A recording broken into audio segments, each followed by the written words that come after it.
Hey kids, Mr. Aiden. For this video, we're going to work on the pendulum time step, the very last step we do in our dance for Walk Like an Egyptian. I'm going to break it down and then we're going to do it fast. So it starts in the dance with stomp, and then we have slap, pop, brush, pop, slap, pop, stomp, pop, shuffle, pop, brush, step, step, stomp. Continuing forward, stomp, slap, pop, brush, pop, slap, pop, stomp, pop, shuffle, step, brush, step, step, stomp. Now we're going to speed it up a little bit.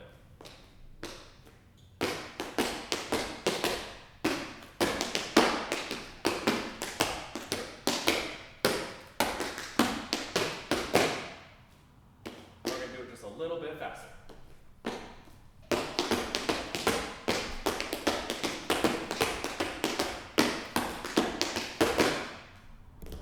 And now we're going to do it at full speed, the speed that we get to in the dance.